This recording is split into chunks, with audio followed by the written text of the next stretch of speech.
Hello, everyone. Welcome to Why is it so messy in the middle? I'm your host, Amber Christian, and this is actually our finale for our first little mini season. So now let's talk about why is it so messy in the middle? How is this show a little bit different? The purpose of this show is to help an artisan that's at that mid stage of their business. They're past the first couple years, and now things are starting to get a little bit messy, and they have a question for you as the audience. So, what we're going to do in this episode is we're going to hear Lindy's story, and she is going to pose a question to you. Now, as part of that, what we would like you to do is go onto our YouTube channel, add some comments in the form of, could you try XYZ for the advice. Now, remember, it's not should you, because we can't know all the context of her business. It's could you, so that she gets some ideas to help her move past whatever this business problem is. So, welcome to the show, Lindy, and can you share a little Hi. bit about your business? So my name is Lindy Spurgeon. I am the owner and ringleader of my circus. I own Apothecary 19, and I specialize in making things that make people feel good. So a lot of home and personal fragrance by the way of perfume and candles. And then also I have a line of personal care products that are bath and shower oils, salts, room and linen sprays, shower melts, kind of all things in the sphere of making us feel better at the end of a hard day. Perfect. So, let's talk about the origin of your business, when you got started. How did this all come about when you launched your Did this all business? come about? Well, it all started about this time 5 years ago. I was very, very pregnant with my son and very miserable. And so I started taking baths on Sunday and looking at the stuff that I was soaking in and deciding to make it myself. And I I started making a lot of things just for my own personal use around a Sunday evening bath ritual. And as most elder millennials do, we monetize our hobbies. So um, I started making that stuff for myself and friends, and then I kind of on a whim decided to put up my website and launch it on Small Business Saturday in 2021 to see kind of what would happen. And it was really successful. And it's just kind of grown exponentially since then. And so um, I, you know, have expanded and I started making more things and just kind of have naturally gone wherever the market has taken me. Mhm. So, you launched on a small business Saturday, and all of Hmm. a sudden, oh, people are actually buying this. Yeah, that weren't like, my mom and my sister and Right. my friends. Like it was Hmm. strangers.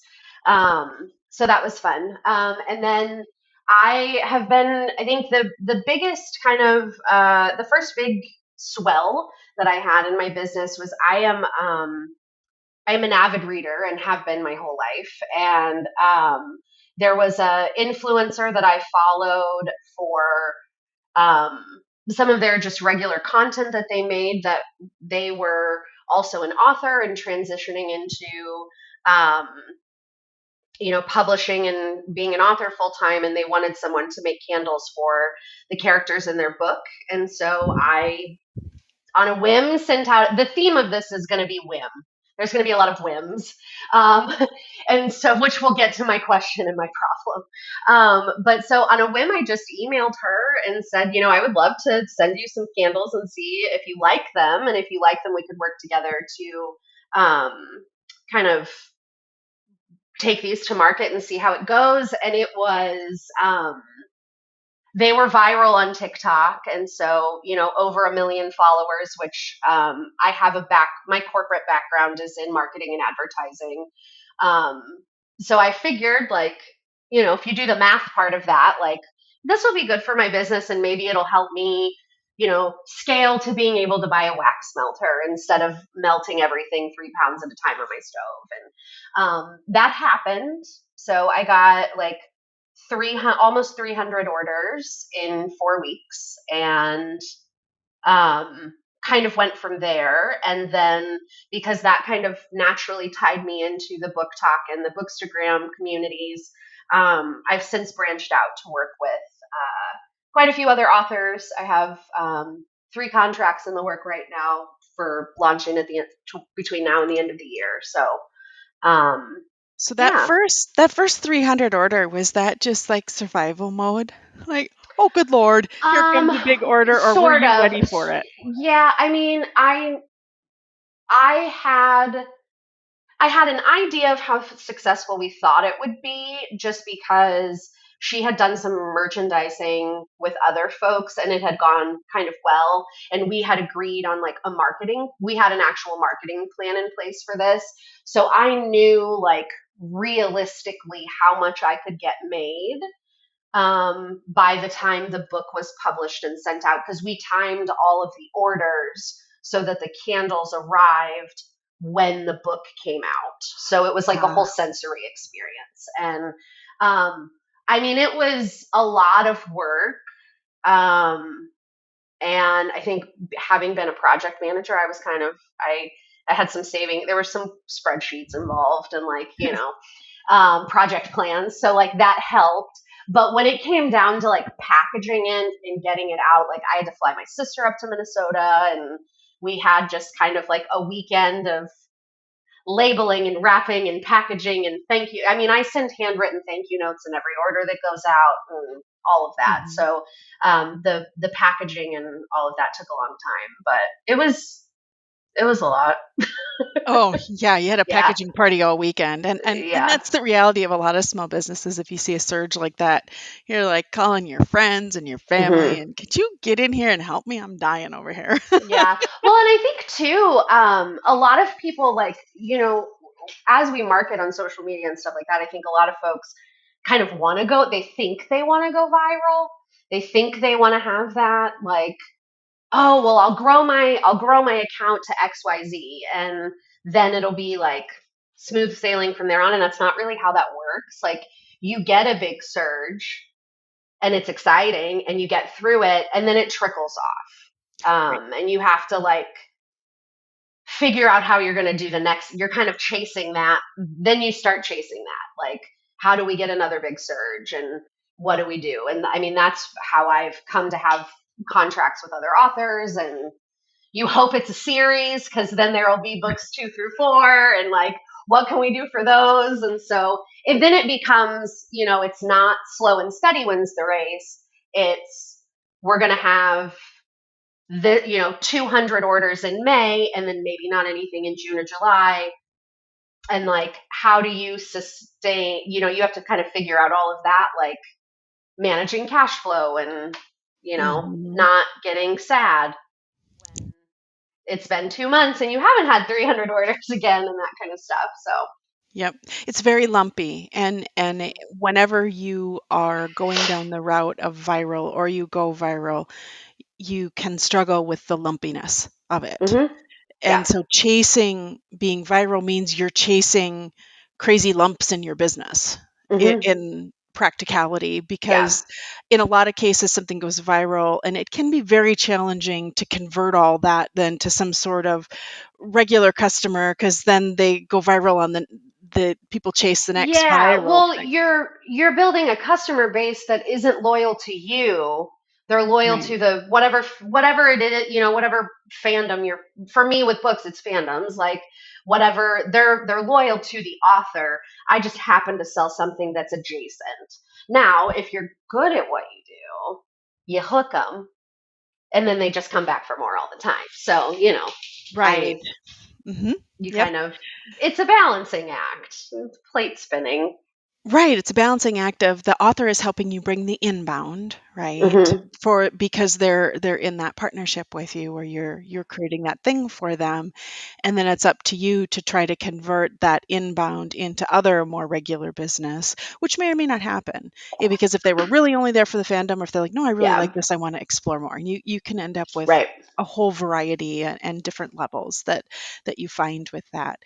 But yes, being viral, and something we've talked about in the magazine and things before too, of chasing things that are viral has its own unique challenges and may or may not be the way you want to build the business depending on how you're trying to build your business. It's Yeah, always everything's about how are you trying to build your business. 100%. Yeah. And so you have a line of your regular scents that you sell, and you've been the first few years you've been selling at craft fairs, online, and then you have all the partnerships that you do with Bookstagram as well. And so you've got a lot of I pieces. have so many irons in the fire. That's why, like, whenever someone asks me for like a bio or something like that, I'm like, well, I am the ringleader of this one woman circus that, like, who knows what's going on at any given day. But I feel like that is, in a way, and this is kind of gonna, this kind of ties into where we're headed with this conversation. But like, being someone who I have ADHD, like, Mhm. I have a well proven track record in my corporate career that I can do things for about 2 years Mhm. before they have lost all of the things that make them shiny and sparkly and fun, and then I'm just burnt out and I want to just bounce to the next thing. And I think that's why, we collect hobbies and all of those. I have a small Michaels in my basement, like, you want to do a craft this afternoon, like, let's go downstairs and get the supplies. I've got it all. And so I think with kind of all of these different partnerships that I have, I'm constantly creating new things. And Mhm. so that's helped me sustain this a little bit longer than some of the other hobby. Like, I mean, it's my full-time business, so it's not really a hobby, but some of the other things that I have done in the past. Mhm. Mhm. So So that yeah. variety, you've needed a hmm huge amount of I have to variety have the within that. variety. Yeah. Otherwise, it just becomes total drudgery and your I brain's like, can't. "Nope, I'm Yeah. out." Right. And then we have Yep. executive dysfunction comes in, and then we just don't do anything. And that's not great for anyone involved. Myself, my family, all of that. So, We are so honest today. yeah. Yeah. But I think that's the best part of these conversations, even in creating "Why is it so messy in the middle?" It's like there's humans behind all of these businesses, Yeah. and we all get to these natural points in time. And so much of the advice out there is very standard stock advice. It doesn't quite fit with the complexity of how we For are as sure. humans and our backgrounds and our businesses and our constraints.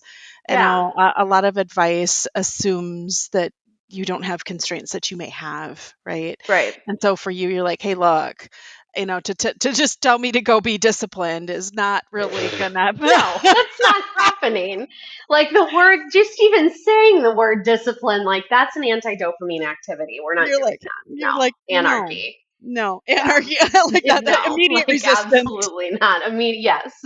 Um, well, and I think too, like, we're expected, sorry, these headphones are still bugging me. I think too, when, so much of the way that we market our handmade businesses is online, and Mhm.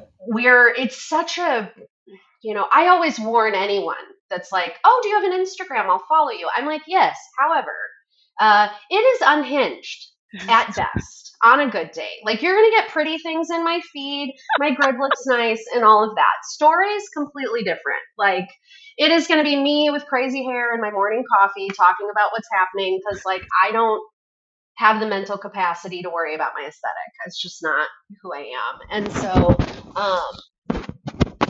I feel like when we're trying to sell things online for our handmade businesses, we've got to, like, wrap everything up in this pretty little bow that doesn't show what it's truly like to be a maker or an artist, where, like, you've got one show in a month and you're hinging your entire month's revenue on XYZ, and you go set up and it pours down rain for 4 hours and you're like wet as a dog, lugging everything back to the car and back to, and then you cry in the garage for a minute and then you haul it all inside. And so I think it's more fun to be real about. It is very messy in the middle. Like, it's almost easier when you're getting started out and, like, you don't even know what you don't know, and then you reach this point where you're like, okay, I want to do this full time. but how do I scale? Like, how do I scale to a point that I can make the revenue to replace, so many people are replacing a corporate job that's paying them tens of thousands or hundreds of thousands of dollars. Like, you got to sell a lot of candles to make 100 grand a year, and you've got to make all of those candles Right. in your basement or whatever. So I don't know. I think it's hard. You reach a point, especially when you're one person like I am, of how do you manage the time and the all of the moving pieces and all of that in a way that's going to make you enough money to pay all of your bills and do all of that and not burn out. Like, it's just, it can be a Yeah, it's recognizing that there are a lot of constraints lot. in these businesses, and that jumping from one size to the next size of the business, it's not always, you can't always write a check. So, because a lot of these businesses, you can't, you're still kind of working through those growth stages, and you don't have a big venture capital fund behind you funding and 100%. allowing the growth. And so that's why it's so messy in these middle stages, is how do you balance that pragmatic, I actually want to grow this, I have to grow this, with the reality and the constraints of what it is like being a small business. And that Yeah. makes it super messy. And that brings us to Yes. your question.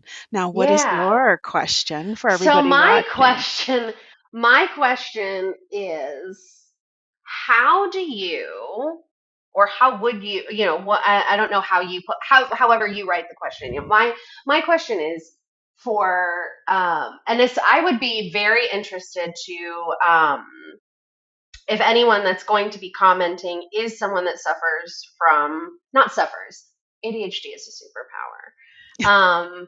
However, like, if you are neurodivergent, like, how do you do it? Because a lot of times, like you said, it's, well, you should get a help.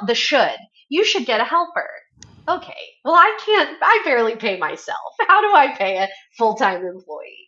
And then also, like, everything for my business is in my brain. Hmm. So, like, how do I even bring a helper on when, like, I don't have a standing operating procedure? Like, I have recipes written down.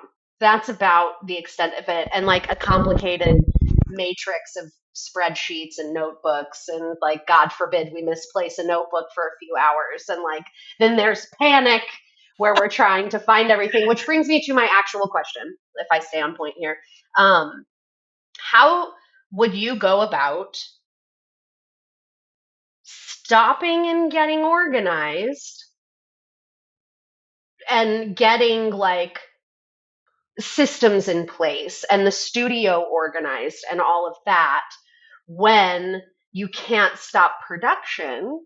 Right. Like, I would love to take like 3 weeks off, shut my like, put my website on vacate, like, hey, we're taking a break, clean and organize everything and get all my systems in place, reopen and run off into the sunset. But, like, there is a 98% chance if I did that, by December, you and I would be having this conversation again. I would have all those systems in place that I just wouldn't use, because if it's not something that I can see or touch with my grubby little fingers, like, it is out of sight, out of mind. Like, I have one thing, like, an example, one thing that I have done is I replaced all of my bins with things that are clear, They're clear. Hmm. so that I can see what I have. Because if it's in a bin that's a solid color, it is now in the void and no longer exists. If I can't see it, I don't own it anymore. So, Hmm. Hmm. um, that is I don't know that that was a coherent question that anyone's going to be able to Sure. answer, I'll but, like, try and that's rephrase where it. I'm at. Yep, yep, I'll try and rephrase it.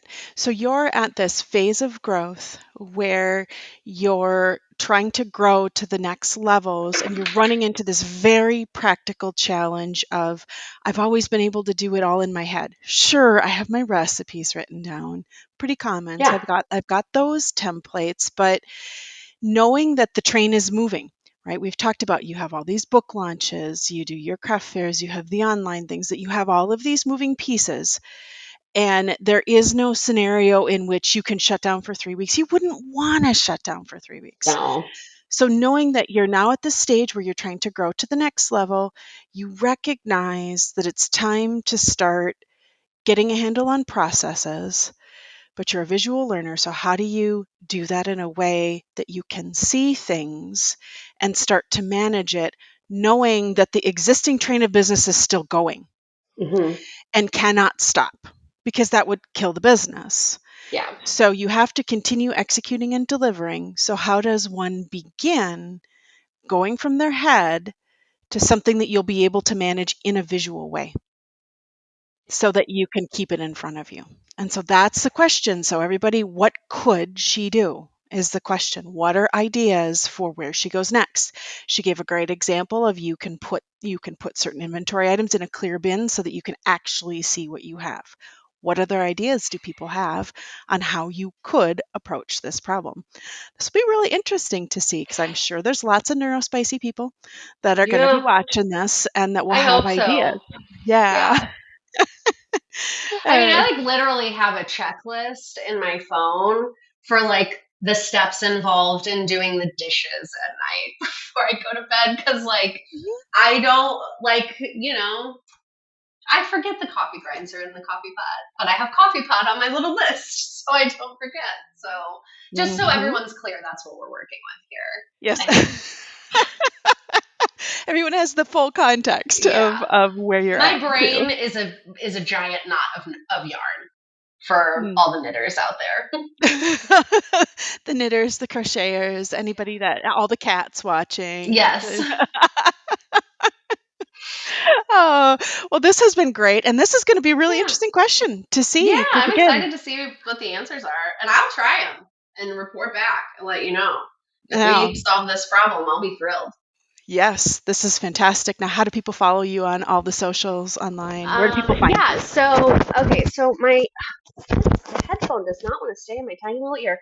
Um, so my website is apothecary19.com, and that's the number 19.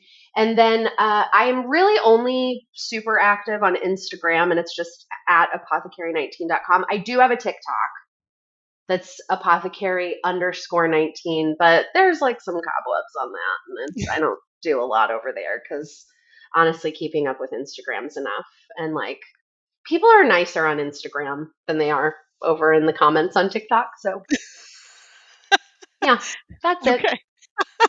All right, wonderful. Well, thank you so much for joining us today, Lindy, and Yeah, thank you for everyone that's giving this one a watch. This is a really different kind of podcast and has been a fun experiment, but has been super helpful for all the yeah, artisans that are looking for how to get unstuck in their businesses. So, for thank sure. you everyone for joining, and we will catch you next season. All right. See ya. Bye bye.